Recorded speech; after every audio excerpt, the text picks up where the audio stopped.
My name's Mike Perlman. I teach at CSI, Combat Studies Institute, Command Staff College at Fort Leavenworth. Jeff Shadburn, Jerry Brown, and I are going to discuss some of the issues here to Lesson 11, the Pacific War. Hopefully you'll get some ideas that you can run with and probably do a better job than any of us ever do when we try to teach this course here, which really wouldn't be a high standard at all. Anyway, I'm going to throw out some questions here to my alleged subject matter experts. We've got here, for instance, you've got these three learning objectives. Analyze the major events in the Pacific War from 1943 to 1945. Let me, number one, say I think this is a misprint. The Pacific War for the United States, of course, goes from 1941, from Pearl Harbor to 45, and we're going to focus here on the war as a whole, just not the latter period, which is the period in which the United States goes on the strategic and operational offense. Anyway, on Pearl Harbor Day, or actually before Pearl Harbor Day, the United States Armed Forces has been in staff talks with the British, so at least we have a strategy to be executed after Pearl Harbor Day. It's obviously a contingent strategy. It's to be executed if the United States becomes a belligerent. And essentially, well, subject matter experts, what is the strategy for the Pacific theater in what is a global war? The first thing is to make sure you focus on the primary threat to the United States, which is perceived as Germany, which means against the Japanese Empire. You're going to have a strategic defensive action to ensure that you don't siphon off strength that you're going to use against Germany. Now, what is the what's considered the worry in December 1941 if the United States goes on a two-ocean or two-continent offensive war in both directions at the same time?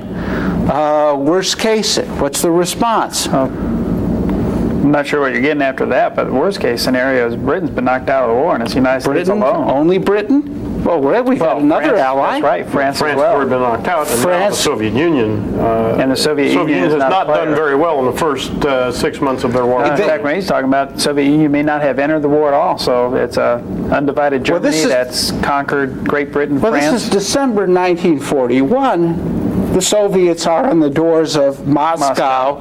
They're on the doors of Leningrad. They've captured Kiev. They're moving in towards, well, not yet towards Stalingrad. They are hanging on by their fingernails. The worry is that if the United States does not reinforce Europe quickly, if it beats Japan, it will then have to turn around and beat Germany with who as allies? The United States as allies? Yeah, well, who will be? Do you want to take on the Germans one-on-one? Absolutely. The United States, worst case, absolutely no allies. So, your perfectly sensible solution is what? Is hang on to the continental United States while you build up your combat power to project it into Europe. And what does this mean for operations in the Pacific if for unforeseen circumstances we go to war with Japan? Wouldn't it be, by the way, better if we did something which would deter Japan? I got a brilliant idea. I mean, I'm so smart I can't stand myself, just like you can't stand myself. Let's move the fleet from San Diego to Pearl Harbor on the grounds of that this will deter the Japanese from moving at all.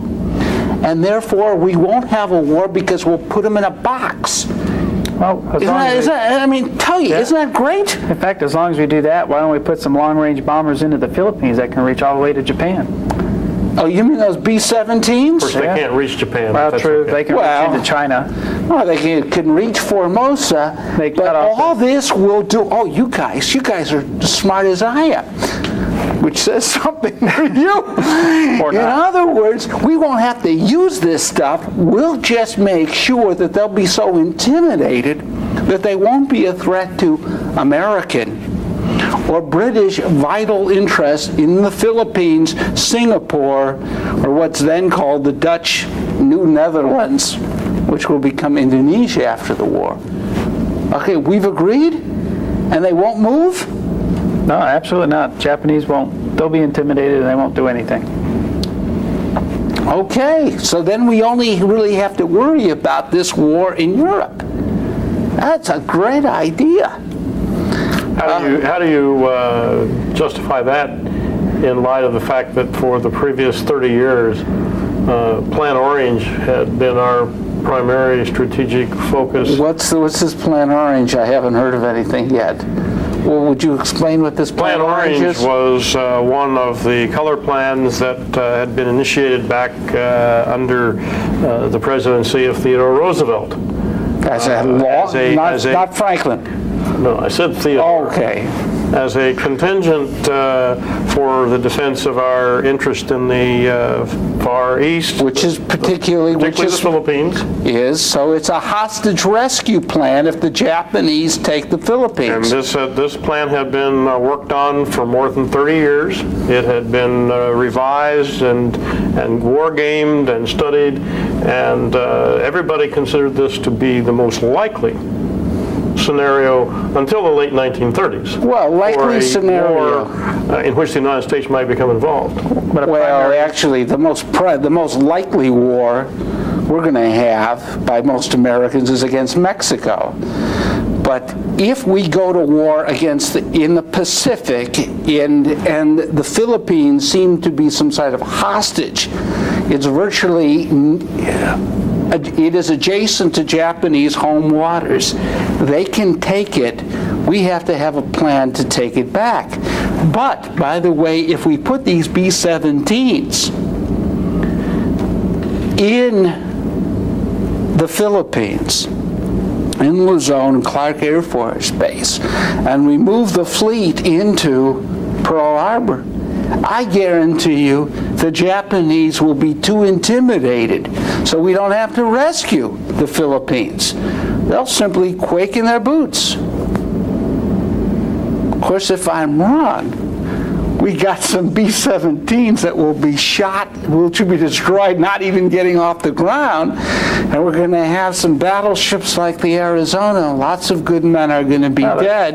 the next thing to look at it to make that work is you have to be able to protect what you extend out there to intimidate the Japanese. And what MacArthur, he predicts that he'll be ready to defend Luzon effectively against the Japanese by the summer of 1942. But before then, the Filipino army won't be ready. So does this mean the Japanese look upon, obviously, a deterrent to us may look like a threat to them, and they have a window of opportunity to close this threat? Because if they wait, the Philippines will be stronger to defend. The other thing is that in 1940, America passes its first great naval building budget, the third Carl Vinson bill, since, I don't know, since the days of Theodore Roosevelt. Right. So the This Navy's gonna get stronger. well, this fleet will come in with 12 new aircraft carriers, not these Jeep carriers, the big enchiladas. I think it's 17 new battleships in 1943. Meaning if Japan is going to move, they've got 2 to 3 years to move. And what looks like a deterrent, which is to stop them from moving, becomes a target to be hit. And in December 1941 through the first years of the war, say through March or April 1942, what does Japan specifically, or just in big pictures, do? They try and extend the control of the Pacific as far as they can get it to create a large buffer, so that as they go into war with the United States, if they can create that buffer, they can make it more difficult for the United States to reach all the way to Japan, and then they can take more control of the situation. They have time to do that. The Japanese Empire, as of December 1941, it is Formosa. They have they've just established control of Cam Bay, projecting out into and I was confused east and west in this world. East into the Pacific, the Japanese Empire is how extensive in December 1941? Well, it's not very far at that point because there are several obstacles that sit athwart their locks, one of which is the Philippines. And so before they can extend their area of influence in the area in which they can exploit the resources of the Pacific, they have to take out the Philippines. But critical for them. But the Philippines is not sky blue. It is an obstacle on the way for what is. So we're talking about a 4 or 5 month period in which, in terms of physical distance, the Japanese have the greatest conquest between December and April. In the history of mankind. 5 month period, they are extending all the way to places nobody and very few people have ever heard of in the West.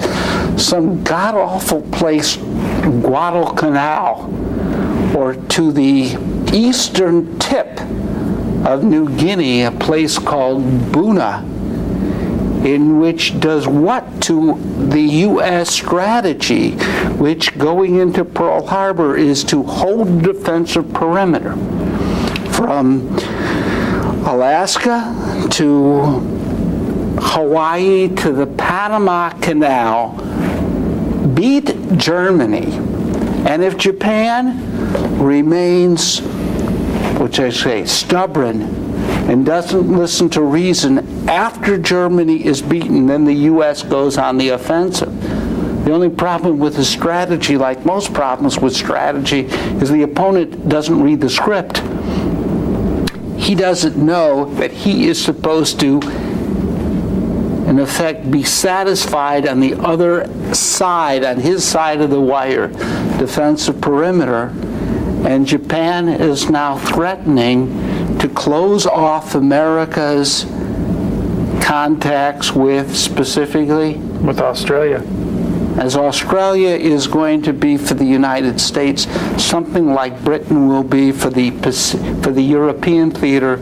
It is the major base from which America will project its combat power and the strategy, which means that now the United States, by 1942, will be making commitments by, I guess it's mid-1942, commitments which it never foresaw in the original concept of strategy in the Pacific. And conversely, the Japanese have expanded far beyond their initial expectations. Because I guess they were putting the pedal to the metal and say, I'll go as far as my logistics tail can take me, and there's not much physical.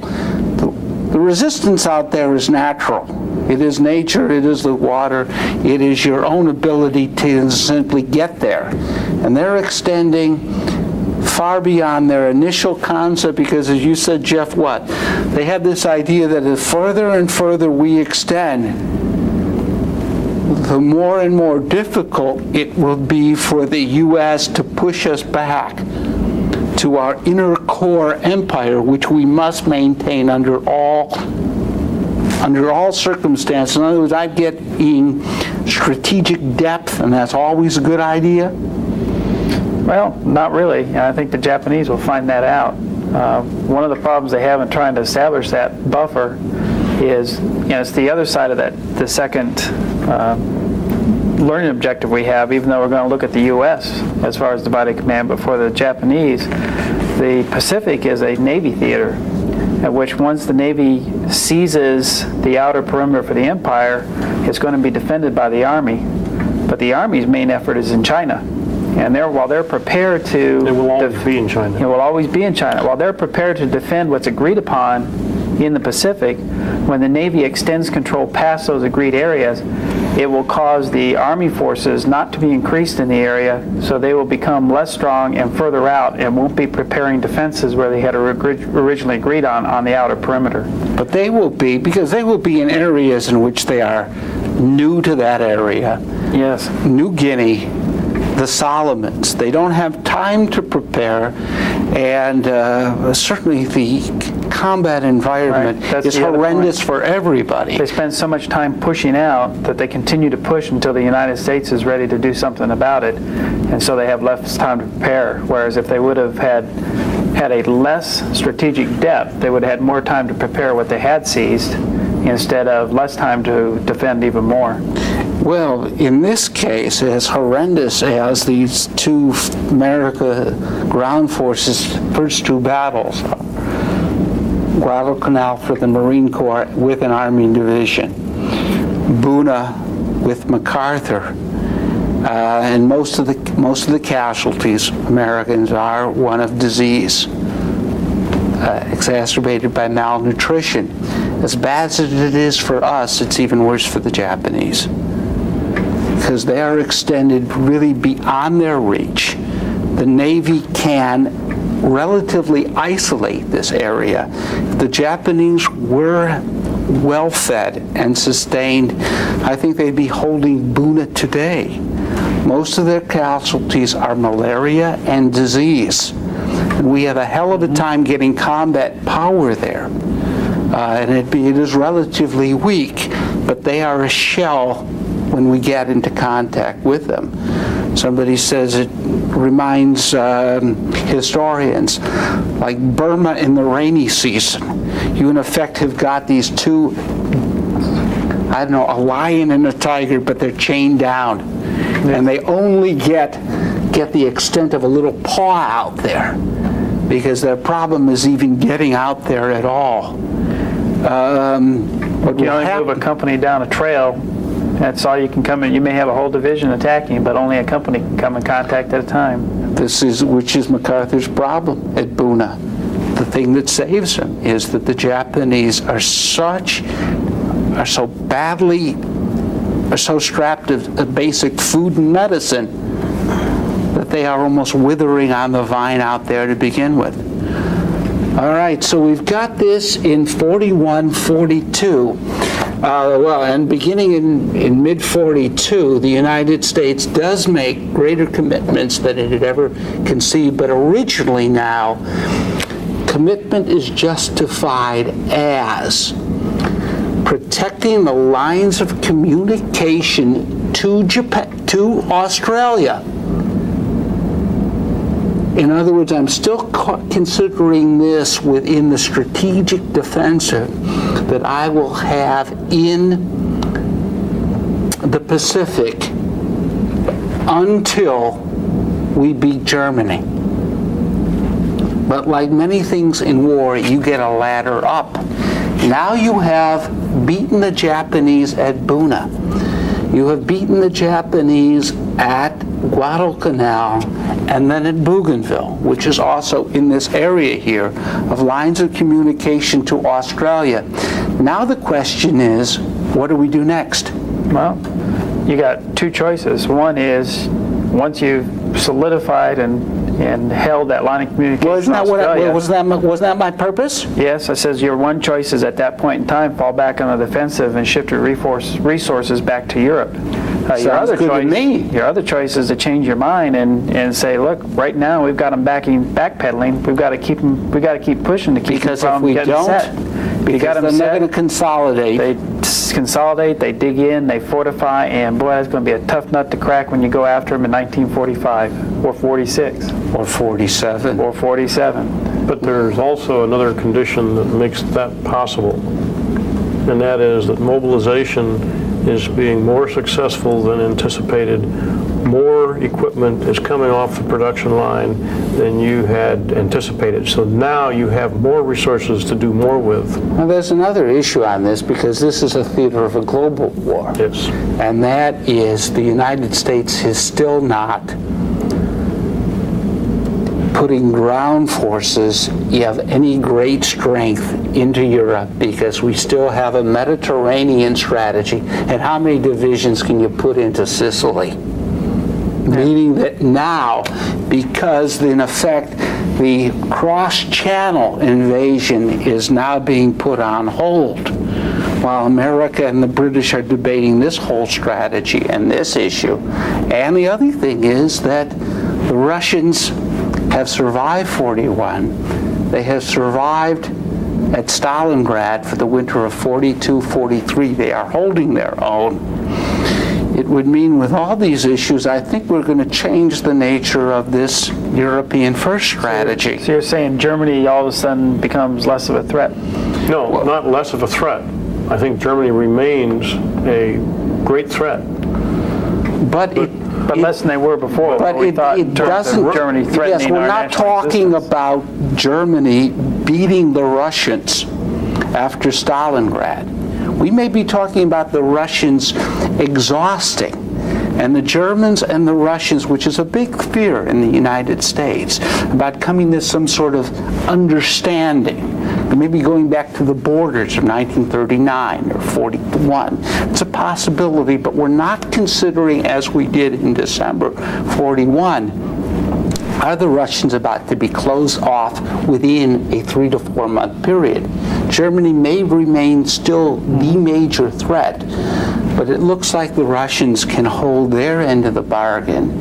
We have yet to find, to get into Northwest Europe, a lodgement area in which we can commit these masses of forces. And here is all these issues to say we're going to change the nature of Europe first, or Germany first. And it changes with the U.S., where it once was hold in the Pacific, win in Europe, and then go on the offensive in the Pacific. There'd probably be a 2-year, some people say 3-year, difference between VE Day and VJ Day. The idea is to go on a 2-ocean war, and the difference in Europe first is, we'll just have a surrender of Germany first, and our people, particularly Marshall's very good at this one, is that we're going to be in trouble politically at home once we defeat Germany. There'll be a lot of people saying it's Miller time. As they do, is that we better have a close window. We better make this a bang-bang finish. 3 to 6 months maximum, or else what's going to happen is, remember, we've got some disadvantages or advantages, is that certainly the Russians and the Germans don't have. They don't put war strategy, grand strategy, up to a political vote. In fact, neither do the British. They will not hold elections during a war. They say we're going to depoliticize this. The United States is the only country that I know of in the world that has elections in the midst of the war, and if the public say, hey, you guys are screwing up, we can, if we can't, we can find a new commander-in-chief. Anyway, so in 43, we changed the nature of this European first strategy, and we say, go on the offensive in the Pacific. But that doesn't tell me much. Go on the offensive with who as Think Pacific, and in what avenue of approach towards the Far East. We have got the Navy out of Pearl Harbor, owning the Central Pacific. We have Douglas MacArthur, commander, Southwest Pacific area, out of his base in Australia into New Guinea, trying to go towards, the Philippines. I guess the Navy's on its way, it hopes, towards Formosa. And, any good arguments for making Douglas MacArthur sink Pacific Theater, which would make Southwest Pacific area the main avenue of approach, and having in effect the Navy being the transport service for the Army, and of course protecting the Army transportation from raids by aircraft carriers, essentially. As you already stated earlier, the Pacific is essentially a Navy theater. So that's to be said against? It's a large body of water. You're not going to do anything out there without the Navy. The Navy will not only transport you to and from where you're going, it will protect your vessels as they go to and from. It will also ultimately, at some point in the future, be responsible for carrying the war to the enemy. Well, obviously, this world, I mean, it isn't my fault that this world is 2/3 water. I mean, if it was at least me, this would be decaffeinated coffee. But the question is that the function of the Navy to do what essentially the Navy does for the European theater, which is to get the Army ashore and get it supplied. Now, if the Navy loses the Battle of the Atlantic, we cannot get an Army ashore. But look, we got a Europe, he's not a European theater, it's not Europe-wide, SHAEF commander, who's an Army guy, Eisenhower, under the understanding that the Army will be the lead service for beating Germany. But you have to deal with Douglas MacArthur, who... Do I have to? Yes, you can't avoid dealing with Douglas MacArthur. Well, you can't talk about this war and not talk about Douglas MacArthur. By grade, he outranks the Chief of Staff. He doesn't by grade outrank the President of the United States. No. But the thing is, in 1940, Douglas MacArthur is perhaps the only soldier whose name is known in every household in America. At that time, people like Dwight Eisenhower are still obscure colonels, lieutenant colonels, and people like George Marshall are still not totally known quantities. But Douglas MacArthur is a force. Well, I understand. Okay. And you have to deal with this guy. He has name recognition. He is a genuine American hero.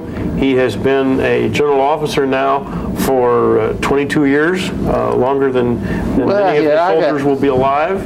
Well, so far what you have given me, and I'm President of the United States, is political advice about that this guy can raise a crowd against me. He may be even a challenger if he resigns. What Harry Truman used to say when military guys gave him political advice, saying that's my business, not yours. And Harry Truman at this time was an obscure senator from Missouri. Thank you. I'll make the point again, which is... In 1950, you can say that. Thank you.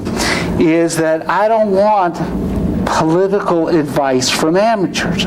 I'll go to politicians for political advice.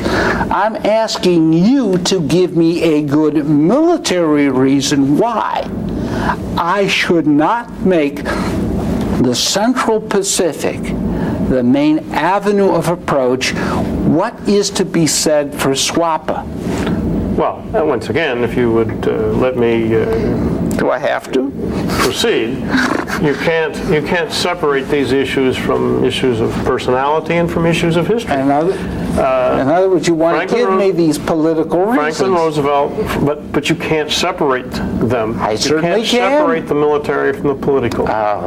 There's every reason to argue that the Central Pacific is the shortest route to Tokyo. There's every reason to argue that Plan Orange, which had been worked on for three decades, in fact, came up with the best possible solution to defeat a Japanese threat in the Pacific. Well, what would be, I wish we had maps here, what would be the downside of using this extraordinary fleet, particularly these vast aircraft carriers, as fire support for Douglas MacArthur's hopping up the spine of New Guinea back to the Philippines which I guess we could argue as a base, particularly when we could then reconstitute it as a submarine base to cut off Japanese supplies to the Southwest Pacific area, which is particularly its energy and petroleum supplies. As it turns out, you don't need the Philippines as a submarine base.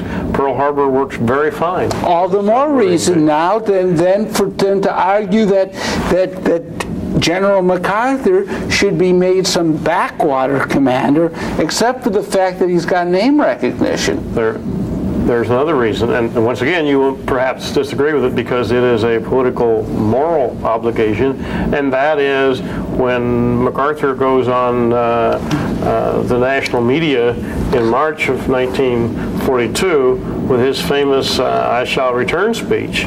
This is a commitment which the United States is going to find it very difficult to turn its a blind eye to. First of all, we have a moral political commitment to the Philippines. Yes, but you know how you can get the Philippines?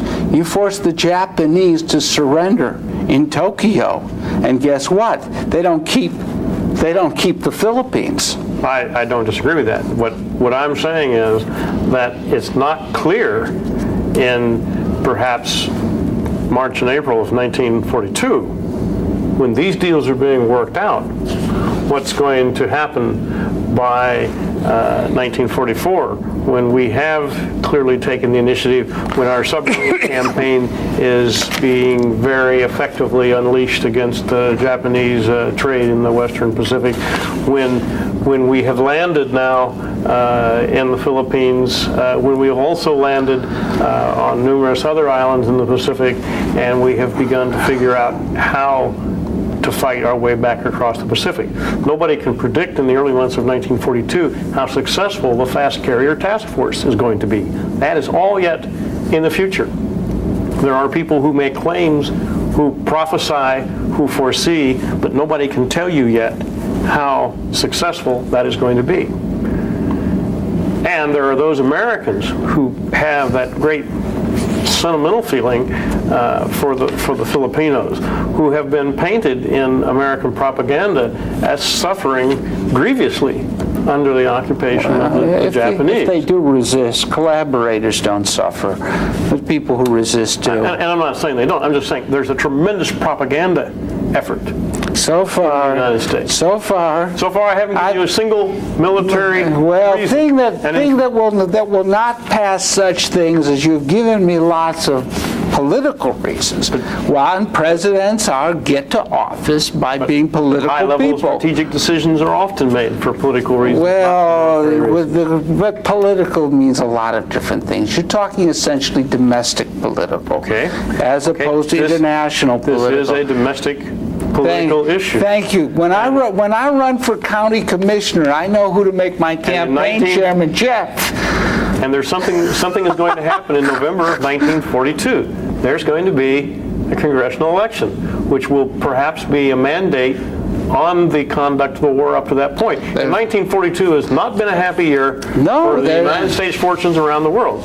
No question about it. It's one of the things reason why when Franklin Roosevelt gets into Guadalcanal, which is the longest battle in American history. I'm not even sure we should call it a battle. It's a campaign that lasts for approximately 6 months, from August of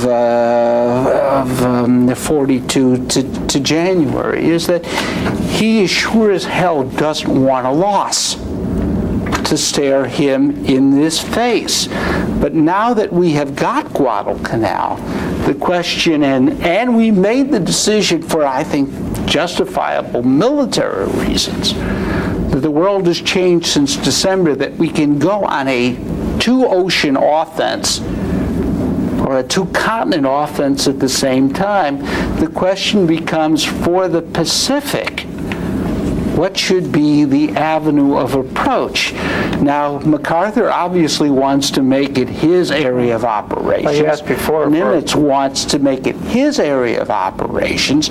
What would be the downside since you apparently don't think there is much I'm going to say before you get to the downside, you asked for the military reasons why you should focus on MacArthur going up the Philippines. Yes. The first one is to interdict the Japanese line of communication into the Southern Resources area. Okay. If you focus on the Central Pacific first, trying to get to the main islands in Japan, you are not going to be able to invade the main islands in Japan until you can weaken their military machine, and you can't do that unless you interdict their access into the Southern Resources It's actually area. done through the submarine campaign, not by taking the Philippines. Again, that's not predicted that can be That's true. effective, and if you That's take And a there's look at another the German thing on experience, this. which is being They defeated. would be more effective if we could liberate the Philippines. Even I can understand that when you were projecting all the way from Pearl Harbor, your turnaround time and your petroleum expenditure just to get in this area, you obviously would like a base. Now, it so happens that the submarines are effective prior to the liberation of Luzon, which I guess isn't really until December of 44. But that's not predicted.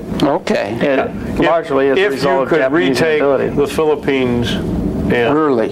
early 1943 or mid-1943 and effectively interdict those locks from the Dutch East Indies, then that would be a strong military argument for going the to the SWAPA. Philippines. The problem is, however, that in the early months of 1943, you're still mopping up in New Guinea. You're a long way from being ready to go to the Philippines yet. And you have other places that still have to be Which is dealt kind of with. interesting because when you look at the decisions that are being made, they're based on timetables that are years out, not in a matter of months. They're trying to say, we think in 6 months this is going to be the situation, and they make decisions based on that prediction. And it's kind of interesting to watch that go on. A second military reason, if you're able to retake the Philippines, you remove any threats to Australia that still exist. From the Japanese. Now that's not a major reason because from the Philippines they can only reach, I think, with air power into the northwestern part of Yeah. Australia. And there's nothing there. So Except you for Port could argue- Darwin, which is probably Yeah. overblown as a So you as a could still military argue asset. that may be primarily a political reason as opposed to a military reason. And then you also have the possibility of being able to bring in Filipinos into the American Armed Forces, but I don't think that's a major reason either. A third, and probably more important in the decision that could have been important in the decision to focus on the Philippines, is to open up a line of communication into China that doesn't go through Burma, that allows you to base aircraft in China so you can bomb Japan directly from All the China. more reason now for going to Formosa, not Yes, to the and Philippines. which means Formosa. So you go through the And that would be Philippines to the- reach Formosa. Well, or else a direct move from the Central Pacific to Formosa. Now the problem there, and that kind of gets a problem, is you can do that from the Central Pacific, but then the flank of the Central Pacific approach is threatened from the Philippines. So if you go through the Central Pacific to Formosa, you need to again seize the Philippines to protect that left flank. But Japanese strength in the Philippines ultimately is not its naval and sea power, but approximately 300,000 men that they will eventually move into the Philippines. Yes. As we see in such battles as the Leyte Gulf. Japanese naval power. Of course, that's late in 44. It's land-air power, and then you're trying to predict well out. But that doesn't mean that you can't have the main effort still be in the Central Pacific, controlled by Nimitz, with MacArthur and the Philippines being a supporting effort. Okay, since both you guys failed this question, and these poor people here are listening saying, you mean these guys can't even agree on what day it is? And I'm going to have to listen to these guys for help?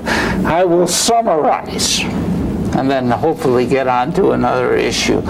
There's good arguments for both sides. If we had a map here, you could see that particularly these aircraft carriers, and particularly the way they're built by the American Navy, they are built to have maximum amount of planes, natural amount of munitions, which means, as I've said before in a prior one, they're made with teakwood decks rather than they are today with steel decks. This is an extraordinary amount of combat power in, I guess, an area as large as 2 football fields. Nothing equivalent to it in ground warfare, but it is very vulnerable. And in SWAPA area, it is literally running a gauntlet. It would be far, far preferable to use the Central Pacific, which is massive amount of water with little I'm looking for the words. They're not even islands. What do we call them? The atolls. Little atolls here in which an aircraft carrier, well, the job is to hide or disguise its position. If it can be in any point in the circumference, obviously it's safer. If you go against a place like New Guinea, by its very width, you're cutting it, it can only be in half the circumference. I'm immediately cutting off 180 degrees of searching for it. So it is hell for aircraft carriers. But on the other hand, what MacArthur does have, there's no room for maneuver in aircraft carriers or capital ships or cruisers. However, what does MacArthur have as a military argument for SWAPA? And that is, where once infantry gets ashore at places like Tarawa, where can it maneuver? Straight ahead. It can't. It's a postage stamp. SWAPA is maneuver space for infantry. MacArthur, and he becomes an expert at this, can in effect land behind enemy lines. There is no landing behind enemy lines on these postage stamps, Kwajalein or Tarawa in the Central Pacific. In other words, that area may be safe for the Navy, but it's hell on the Navy's Army, the Marine Corps. Yeah, but there is a prima ballerina, and in the Navy, it is the aircraft carrier, and it is infantry that's sacrificed to the prima ballerina.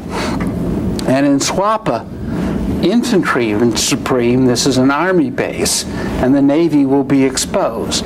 So there are good arguments to be said for, or bad arguments to be said for either avenue of approach. And the final American solution, when there are good arguments or bad arguments on either side, is, okay, same arguments for A, same arguments for B, and my final decision will be A or B is what? A and B. A and B. Do them both.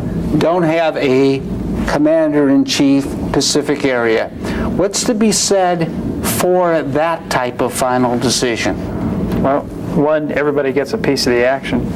Again, we're back to politics. Yes. Military. What's to be said for it for military justification? It presents some significant problems for the Japanese because there is no main effort for them to put their main effort against for defense. And with their inability to maneuver across the Pacific, once the U.S. Navy takes control of it, it causes them to split their efforts on both avenues, where the United States, and in spite of their adversarial relationship, Nimitz and MacArthur actually cooperate. They're able to shift the main effort back and forth between the two axes so that they're able to bring overwhelming combat power to bear on either axis on an alternating basis. And they're able to do that because the increasing resources available to those forces allow them that freedom. Oh. If you have a resource-constrained situation, then you have to make a decision. Yes. Which one of those two forces will get the resources. But as resources expand, and they expand very well in 43, and more so in 44, you have now the freedom of action to choose one or the other or both. And the correct decision in retrospect was to do exactly what they did, have dual main axes. But so this turns out to be a correct military decision, perhaps done for incorrect reasons. In other words, Roosevelt doesn't want to have a revolt in the Army or a revolt of the Navy. He can't make up his mind, so he does what any politician will do in this situation. He will not make a clear decision. He will give approximately the same thing to each of these two petitioning groups, which may be a hell of a way to run a railroad, but it turns out to be the correct decision. It works. It gets the cargo there because you have enough engines. Well, I know it works, but But probably you have enough engines. the question is not just whether it works, because I think SWAPA would have eventually worked. The Central Pacific worked. My question is this the correct decision, the best decision that could have been made? maybe it was made because we should have had somebody in the White House who would make a decision, but he didn't. He let, in effect, the situation dictate to him, and it turns out to be what was the best situation? Yes. You have an opinion on this, or is this the one topic in the world you don't have an opinion on? I'm prepared to say that if you judge it ex post facto, it's the right decision. Well, that's what we do in our business. We judge everything ex post facto. It's interesting though, as you look at it, we're talking about unity of effort between the commands as opposed to principle of unity of command. Unity of effort is what is done by joint or combined operations by, in effect, separate institutions, because one will not subordinate to another. Wait, I have a protest against this position that this turns out to be the correct decision for military reasons. I would say it's in retrospect. A correct decision. Well, you said the correct decision. I said a correct. We'll settle this one away from the camera. Get on. You got to win the war yet. Well, we may never get to it. What turns out to be the downside? I believe that Central Pacific. We've got these aircraft carriers that once they get sunk, takes 3 years to build. They cannot be replaced. They have to be used in the Central Pacific. If we look upon this strictly as a Pacific theater issue, this dual approach turns out to be not a correct decision. You're wrong, as you usually are. It turns out to be the correct decision. One problem is that this is not a Pacific war. This is a Pacific theater in a world war. MacArthur has got, I guess it's 2 armies, right? Yes. He's got Sixth under and his the Eighth. the 6th and the 8th. This could have been Eisenhower's strategic reserve. It would have given Eisenhower another army group for Europe in 1944. Those poor guys, from September to March, September 1944 to March 1945, are on the line day in and day out because there is no reserve. Eisenhower's strategic reserve, so that he could do the type of punch a hole and exploit that the Russians do, which have a great operational reserves, are with Douglas MacArthur in New Guinea. And that's the downside of a good decision, but there are no decisions that don't have downsides. Okay, I'm trying to give a brief separate wrap-up now so I can get you out from watching this tape and back to your real work. This is on how the war in the United States against Japan ends. For those who want a fuller rendition of at least my thesis, I can't say I recommend, but you may want to read Unconditional Surrender, Demobilization of the Atomic Bomb. It's an essay I wrote. It's published at CSI. It's for free, so at least you'll get your money's worth. All right, what's the situation in 1945? Japan has never conceived of the possibility of the conquest and the occupation of the United States. They have always wanted, by the force of arms, to impose their empire in the Pacific, to make the United States accept it as a fact of life, like, say, the United States had accepted the British Empire as a fact of life. And they planned to do this in 1945 by raising up the cost in blood and treasure of continuing this war. Now, in 1941-42, Japan had extended their empire from its core Northern Asian empire, which is Formosa, Korea, Manchuria, and northern China, into what we talked about earlier, which is everything from French Indochina all the way east to the Solomons, in tropical or southern Asia. Now, they've all lost all that by 1945, but they haven't lost their core Northern Asia empire. And in 1945, at Luzon, Okinawa, and Iwo Jima, the United States suffers 50% of the total casualties in 6 months' time that it will suffer in the total war 3.5 years. At this time, there are lots of signals that Japan's strategy is working, in that war weariness is setting in on the American public.